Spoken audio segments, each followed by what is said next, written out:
Sean, obviously Dominic Calvert-Lewin posted on social media, bring on Saturday, so will he be in the squad this weekend? He'll certainly be in the thinking, without a doubt. The game the other day was all about him, really. Got some other minutes into players, but it was basically for the end of a rehab period. So we're very pleased that he came through that and he felt good. He's also come into the thinking, his last 2 goals have actually come against Crystal Palace, 3-0 earlier this season. The winner against Palace that ultimately secured Everton's status in the Premier I think that League. maybe in his thinking, players can sometimes be like that when they have feelings of certain games, certain grounds and all that sort of stuff. I certainly haven't spoken to him on anything about that. My main concern has just been safeguarding his return, his proper return, as I call it, when he's as fit as we can get him, other than playing, and I think he's done that. And what's the best way to go about it? Because I imagine you have to be careful with the reintroduction, so is it go from the start and give him an hour, or is it better to utilise Well, it these from are the all bench? decisions we'll make, obviously, before the game. The idea of the game the other day, 'cause he's proved statistically through his training and sports science where he's at physically, but obviously a game's slightly different. You have to react to whatever happens in the game.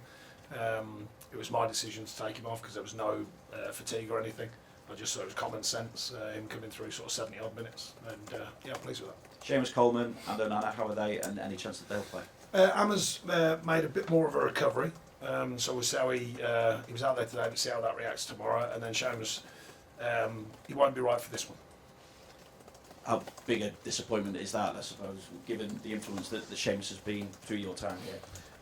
Yeah, it's not just Seamus. I mean, we hit this little tricky spell of a couple of injuries and obviously a suspension with Duke as well. So, but I mean, it's you want the players fit, you want them fully fit, fully active, and that's important. So we just got to make sure that they recover well.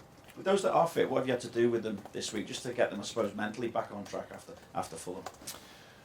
We've got a pretty experienced group. I mean, there's a couple of younger players, Jimmy having his debut or his debut in the Premier League, but we've got enough experience there to know, they're not stupid. They know when we've stepped off what we were doing and come away from it. We remind them, we go through it with them and, show some analysis. But generally speaking, I think they were disappointed as I was with the reaction to simply going down a goal. It doesn't change everything. Plenty of football to be played.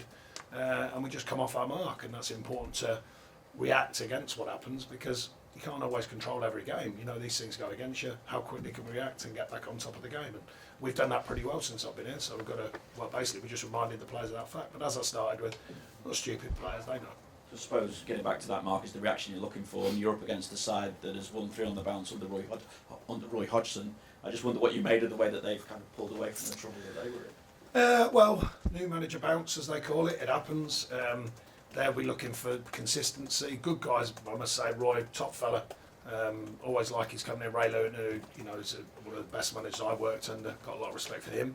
I know that goes out the window when the whistle blows, but no, they've gone in and gone back to what they do with a group they pretty much know anyway, or certainly half of the group there they know anyway. So, yeah, we've got to be aware of how they've changed it, which we are. We'll make the players aware of that, and react on top of that, and go and take on the challenge. So let me check in with all managers. Any secret rappers in your squad? Seriously, I can't catch my breath. That even gets a question. Sean, you mentioned Roy there. He's still going strong in the Premier League at age 75. Can you imagine reaching that point in your career and Absolutely not. Absolutely not. Must be mad. I know Roy a little bit. He'll be laughing when I say that. Does that show that your job is a bit of a drug there? Football management is a bit of a drug. I think it depends. I think Roy worked very hard in his early career, around coaching abroad and stuff like that, to be the recognised top manager he is, and maybe that's the desire of that sort of coming into real prominence of his managerial career later, maybe. He'd worked very hard to get there, and maybe thinks, well, why not? And if you've got the bug and you want to do it, then why not? But I doubt I'd be doing it at that age. I'm pretty sure I won't be. Can I just ask you about Neil Maupay? He's obviously been a regular scorer at Premier League level, but that hasn't quite happened for him so far. But how is he finding it? Is he finding it difficult? Well, he's working hard. I mean, he keeps getting in the right areas, and he's had chances in the games we've started him in. And that's all we can ask. I said when I got here, is taking away the kind of edge of fear that comes in around trying to score a goal. I said, no, if you're in there to score and you miss, you won't be hearing from me. And he's getting in the right areas and he's working hard, and that's all you can ask of these players. And then the final moment is always down to the player, either end of the pitch, by the way. Defenders making blocks, keepers making saves. midfield dealing with the ball, breaking up the game, and centre forwards taking their chances. You know, we try and work in a way that gives them the best opportunities, both scoring, defending, making saves of a keeper, and then the moment of truth is down to them. Thanks. We'll go to James at Radio Merseyside. When it came to last week's performance, was it a surprise to you, or is it inevitable there's going to be bumps in the road with any battle against relegation? Somewhat of a surprise in the sense we didn't take it on from the start. They started better than us, and then we grew into the game after the goal and actually delivered 20-25 minutes very good, I think. Very good football, very good demand from the group with the pressing and the way we were going about it. And the second one was the only really frustrating thing, because we didn't react to that, and we have been reacting to the things that have gone against us, and we didn't react to that, and that's something we have to correct, obviously. Is it an advantage that these players went through a similar experience 12 months ago, that they know what to expect at all? I think experience of any kind is helpful. You don't want that experience, of course, but it comes, you know, and they've had that. So if it can be used wisely, then we look to do that. You can't really define that all the time, but I think it gives you more of an assured base to work from when you understand it and you understand the feeling that it is, and how to deal with it. So I think we're certainly looking at that. But we're looking mainly to, I've spoken about it since I got here, the consistency of what we do, and we lost that consistency throughout the performance against Fulham. So it's not just a week by week consistency, it's actually throughout a game, and we just lost the details, a couple of inconsistent moments and got punished, and that's sometimes what the Premier League does to you. And as the rest of the world studies each team's fixtures who are involved in the battle, do you have to reinforce the message to your players that it's just about what you do at the moment? It's always been the message I reinforce anyway, you know, because you can control the controllables. We can control what we do, what we look to, the performance levels, the training methods, what we do, our planning. We can control that. We can't control other people's results. That's quite obvious. So I've always been focused on what we can do. Burnley went down on 35 points last season, so 36 would have been enough to keep any team up. Would you be drawn on a points total that might... No, I never do. Not relevant. It's relevant at the end of the season, not now. Just finally, Ruben Vinagre, can I just check on his injury status? Yeah, he's got an injury. Sorry, we should have mentioned that at the top of the interview. Yeah, he's got an injury, unfortunately. That's going to keep him out some time. It may need surgery. We're not sure yet. He's seen the specialist, so that decision will be made pretty imminently, I think. Cheers, thanks. Thank you. Thanks, James. We'll go to Carl at the Press Association. Thank you, Hi, Sean. Just to go back on Dominic, whether or not he returns to the team, there'll be a huge amount of expectation on him because of the player he is and how long he's been out.